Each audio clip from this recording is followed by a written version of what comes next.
अन्न व औषध प्रशासन एफडी आयुक्त तुकाराम मुंढे यांच्या बदलीसंदर्भात राष्ट्रवादी काँग्रेस शरद पवार गट चे नेते जितेंद्र आव्हाड यांनी खळबळजनक दावा केला आहे। मुंढे यांच्या बदलीसाठी तब्बल 250 कोटी रुपये जमा करण्यात आल्याचा आरोप आव्हाड यांनी केला।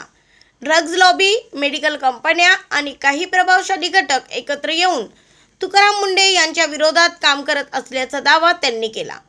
तुकाराम मुंढे यांच्या बदलीसाठी मोठी सुपारी घेण्यात आली आहे। यामागील संपूर्ण प्रकरण लवकरच जनतेसमोर आणणार असे आव्हाड म्हणाले।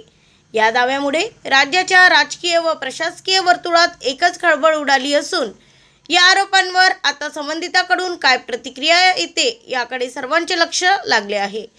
ब्युरो रिपोर्ट एमबी न्यूज महाराष्ट्रातील बातमीपत्र मुंबई। अतिशय महाराष्ट्रामध्ये सध्या चर्चेचा विषय असलेला फूड अँड ड्रग ऍडमिनिस्ट्रेशन वरती हा प्रश्न आहे। पहिल्यांदा सगळ्यांना संधी आहे। मला या खात्याला महाराष्ट्रावर चर्चेत आणणारे माननीय संधी आयुक्त तुकाराम मुंढे यांचं मनापासून अभिनंदन करावं असं वाटतं की महाराष्ट्राला कॅन्सरनी घेणारे जे कोणी लोक आहेत त्यांना रिंगणात आणणारा हा माणूस आज तुमच्या कार्यालयात, तेव्हा त्याची काळजी घ्या आणि तुमचंही अभिनंदन करतो की तुम्ही अजून त्याच्या बदल्यांसाठी फाईल घेऊन मंत्रालयात जात नाही। असं म्हणजे आजपर्यंत ते कानावर आलं नाही की तुम्ही मुख्यमंत्र्यांकडे विचारायचा नाना, मग आता प्रॉब्लेम नाही। अध्यक्ष महोदय, लोकांची आत वरती आहे ना। अध्यक्ष महोदय, तुम्हाला माहित नाही ड्रग कंपनीज ज्या मुंडेंमुळे कामाला लागल्या आहेत त्यांनी 250 कोटी रुपये जमा केलेत फक्त मुंडेंची बदली करायची म्हणून। सगळे कामा धंद्याला लागलेत। हे सगळे लॉबीज आहेत, इंटरनॅशनल ड्रग लॉबी कामाला लागली आहे। अध्यक्ष 250 कोटी रुपये तयार केलेत, 250 कोटी रुपये। मला तर वाटतं यांचा राजीनामा पडायचा जर हे जास्त म्हणजे आता मला आतमधल्या काय माहितीये पण ते मी याच्यात नाही आणू शकत। अध्यक्ष महोदय, तांदळामध्ये होणारी भेसळ कशात भेसळ होत नाहीये? दुधात होणारी भेसळ, माव्यात होणारी भेसळ नाही प्रश्न विचारा। अध्यक्ष महोदय, हे सगळं व्हेरिफिकेशन, ह्याचं सगळं व्हेरिफिकेशन करायला, हे सगळं क्वालिटी अनालिसिस करायला यांच्याकडे लॅबच नाही हो साहेब, लॅबच नाहीयेत। झालं ना आता, एक उत्तर झाले ना, एकदा झाले, दोनदा अध्यक्ष महोदय, लोक सुटतात कसे काय? यांचे अधिकारी पैसे घेतात, जाऊन सांगतात की सेटलमेंट करा, जे काय होईल ते लॅबमधनं रिपोर्ट फेल होईल। लॅबमधनं रिपोर्ट फेल होऊन येतो, मॅटर बंद का पैसा मिळता है। अध्यक्ष महोदय, आम्हाला या सभागृहाच्या माध्यमातून महाराष्ट्राला न्याय द्यायचा आहे। अध्यक्ष महोदय, एवढं मोठं डिपार्टमेंट आणि आजपर्यंत भातकळकर साहेबांसारख्या माणसाला बंब विचारा। तुम्ही आता प्रश्न आम्हाला हे संधी देणार नाही, तुम्ही प्रश्न विचारणार नाही तर संधी देणार नाही। तुम्ही लॅबोरेटरीज फायनल चांगल्या कधी सुरू करणार ते सांगा, त्या अंतर्गत कधी करणार, किती कालावधीमध्ये लॅबोरेटरीज कामाला लागणार, कुठे कुठे नव्या लॅबोरेटरीज उघडणार आणि एवढे दिवस या लॅबोरेटरीज उघडल्या नाहीत, त्यांच्या मशिनरीज चेंज झाल्या नाहीत, याची जबाबदारी तुम्ही कोणावर टाकणार? आणि याचा सरकार या लॅबोरेटरीज मधून निघालेल्या रिपोर्टचा व्हाईट पेपर काढणार का? चला मंत्री। आणि तांदुळामध्ये भंडारा, गोंदिया, चंद्रपूर, इथे गडचिरोली इथे होणारा भेसळ आणि महाराष्ट्रभर गरिबांना वाटणाऱ्या तांदुळामधनं जाणारे दगड, ह्याच्याबद्दल कारवाई कधी होणार? एवढा स्पेसिफिक प्रश्न आहे। पण तुम्ही खास करून साहेब आम्हाला तुमच्या लॅबोरेटरीज बद्दल सांगा। जिरवळ साहेब, स्वतःचा मंत्री वगैरे व्यवस्थित सांभाळून ठेवा, कापला जाणार आहे।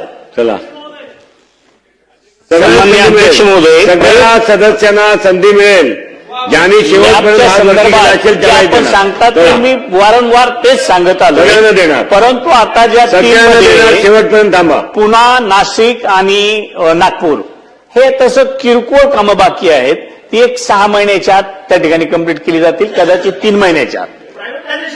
प्रायव्हेटायझेशन मध्ये तुम्ही बसा प्लीज।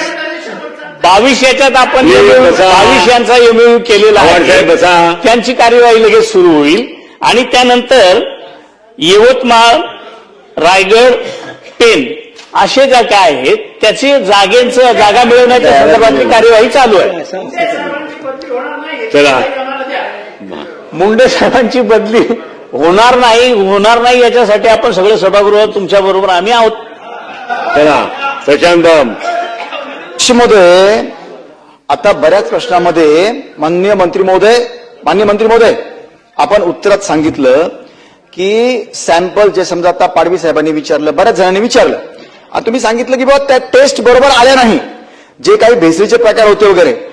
अध्यक्ष महोदय, मंत्री महोदय, तुम्हालाही माहिती आहे तुमच्या खात्यामध्ये इंगवले नावाचा जो अधिकारी आहे ना, तो प्रचंड करप्टेड, त्यांनी सगळे सॅम्पल बदलण्याचा धंदा लावला होता सगळा आल्याचा. इतकंच नाही, कित्येक वेळेला अध्यक्ष महोदय ह्या अधिकाऱ्यांनी काय केलं माहितीये, हायकोर्टामध्ये काय उत्तर दिलं, आपल्या राज्यामध्ये गुटखा विक्रीला बंदी आहेच, बनवल्याला पण बंदी आहे. ह्या महाशयाने काय केलं, इथं बनवलेलं आहे, मी एस्कॉर्ट्स देतो म्हणे सरकारचा आणि दुसऱ्या राज्यात पाठवतो जिथे गुटखा चालू आहे. हे असले अधिकारी. म्हणून माझा स्पेसिफिक 2 प्रश्न आहेत अध्यक्ष महोदय. हा एक प्रश्न आणि आणखी एक प्रश्न आहे. हा इंगवले नावाचा जो अधिकारी आहे, खरं म्हणजे का हो अध्यक्ष महोदय, एक अधिकारी महोदय आल्यानंतर राज्यामध्ये हे सगळं भेटतं आणि ते 100% सक्सेस होतं. काही अधिकाऱ्यांनी चिल्लूभर पाण्यामध्ये मेला पाहिजे, काहीच केलं नाही यांनी. आता तुम्ही त्या एक उदाहरण सेट करा, या इंगवले अधिकाऱ्याची तुम्ही संपूर्ण त्याच्या कार्यकाळातली अँटी करप्शनद्वारे चौकशी करणार का? त्याची डी वेगळा विषय आणि अँटी करप्शन वेगळा विषय, ह्या दोन्ही चौकशी तुम्ही त्या अधिकाऱ्यांची करणार का?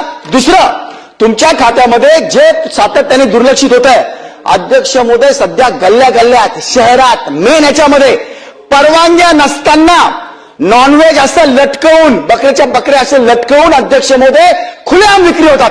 त्याची तुमच्याकडनं परवानगी घेतल्याशिवाय त्याला विक्री होता येत नाही.